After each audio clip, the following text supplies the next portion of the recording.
warahmatullahi wabarakatuh. Perkenalkan, nama saya Nur Sapna Damayanti, Stambuk A251-19008 dari Program Studi Pendidikan Kimia Ekip Universitas Tadulako.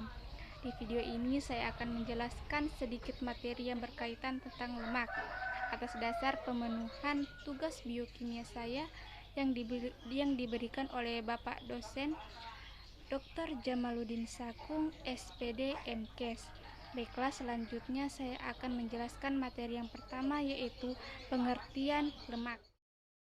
Yang pertama, pengertian lemak.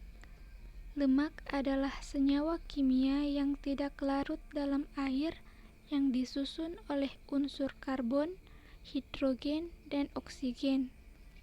Lemak bersifat hidrofobik yang artinya tidak larut dalam air. Untuk melarutkan lemak dibutuhkan pelarut khusus seperti ether, kloroform, dan benzin. Yang kedua, sumber lemak. Berikut beberapa sumber lemak yang sehat untuk dikonsumsi. Yang pertama, buah alpukat. Buah alpukat merupakan salah satu sumber lemak yang mudah dicari dan juga menyehatkan.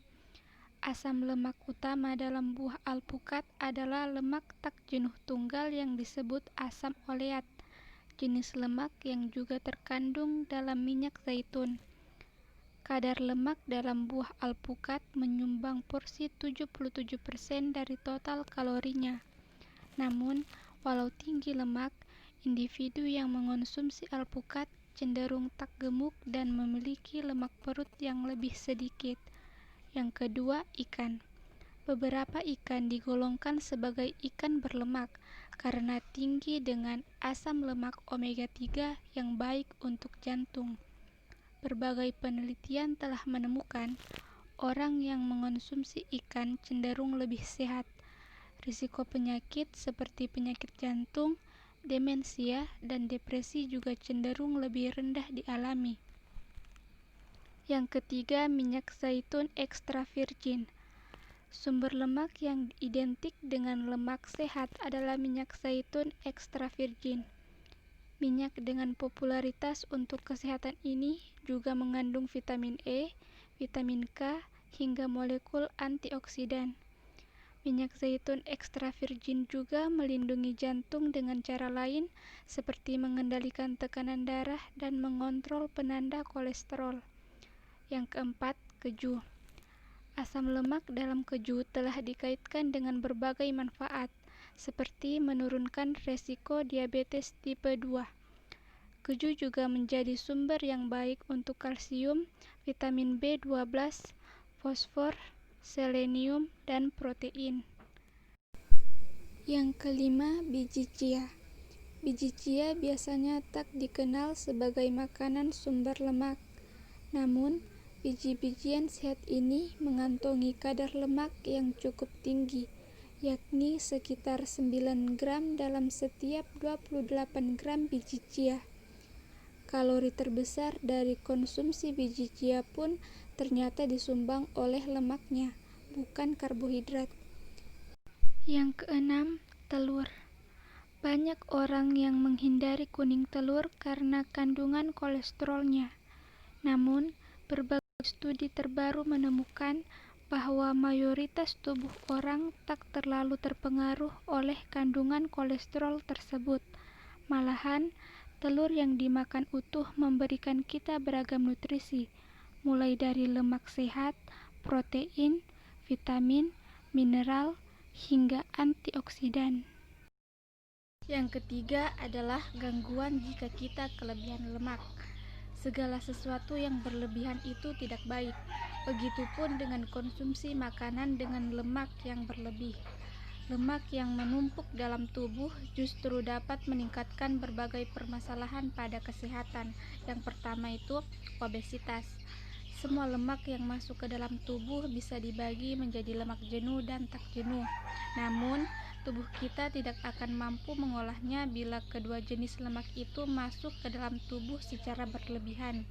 Hal ini menyebabkan lemak dapat berkumpul di beberapa bagian tubuh seperti pinggang ataupun lengan. Penumpukan lemak ini dapat menyebabkan obesitas. Yang kedua, kerusakan dinding arteri. Konsumsi makanan lemak secara berlebih juga dapat meningkatkan potensi pertumbuhan kolesterol dalam darah. Tingginya kandungan kolesterol ini dapat memberikan efek buruk pada arteri jantung. Kerusakan pada arteri jantung memiliki imbas yang cukup berbahaya pada tubuh karena akan mempengaruhi kinerja ginjal dan otak. Selain itu, penumpukan kolesterol dalam darah akan berimbas pada pendarahan dan penumpukan plak pada arteri. Akibatnya, penumpukan ini berpotensi menyebabkan permasalahan pada jantung kita. Yang ketiga, kolesterol tinggi. Berbagai jenis lemak yang masuk ke dalam tubuh dalam jumlah yang berlebih juga dapat menyebabkan peningkatan kandungan kolesterol dalam tubuh. Yang keempat itu sembelit. Konsumsi lemak secara berlebih juga dapat mengganggu organ pencernaan seperti usus.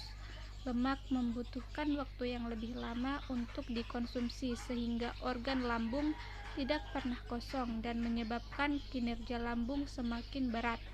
Hal ini meningkatkan potensi terjadinya sembelit. Yang kelima, meningkatkan resiko kanker. Resiko ini muncul ketika kita terlalu banyak mengonsumsi lemak sehingga melupakan kebutuhan serat pada tubuh kita. Konsumsi lemak yang berlebihan dapat memicu pertumbuhan sel kanker di beberapa bagian tubuh seperti usus besar, kantung empedu, ginjal, dan beberapa organ produksi. Yang keenam, kerusakan otak. Konsumsi lemak yang berlebihan juga dapat mempengaruhi kinerja otak. Pasalnya, lemak jenuh yang memasuki tubuh dalam kadar yang tidak wajar dapat merusak bagian hipotalamus pada otak. Hipotalamus merupakan bagian vital yang mengatur keseimbangan energi pada tubuh. Perubahan pengaruh lemak kepada protein dan gen juga sangat erat hubungannya dengan konsumsi lemak yang berlebihan. Yang keempat adalah gangguan-gangguan jika kita kekurangan lemak. Bila dikonsumsi dalam jumlah banyak, lemak memang dapat berpotensi mengancam kesehatan. Namun, tidak mengonsumsi lemak dengan cukup juga dapat mengundang berbagai gangguan pada tubuh. Yang pertama, sulitnya penyerapan vitamin. Lemak sangat berperan dalam penyerapan vitamin A, D, E, dan K dalam tubuh. Oleh karenanya, kekurangan lemak juga dapat berdampak pada proses penyerapan vitamin-vitamin dalam tubuh. Yang kedua, menurunkan energi tubuh. Akibat kekurangan lemak juga dapat menurunkan energi dalam tubuh. Ini karena selain karbohidrat, lemak juga merupakan salah satu sumber energi dalam tubuh. Yang ketiga, mengganggu fungsi sel. Salah satu jenis lemak, yaitu asam lemak, sangat berguna dalam pembentukan membran dan struktur sel dalam tubuh.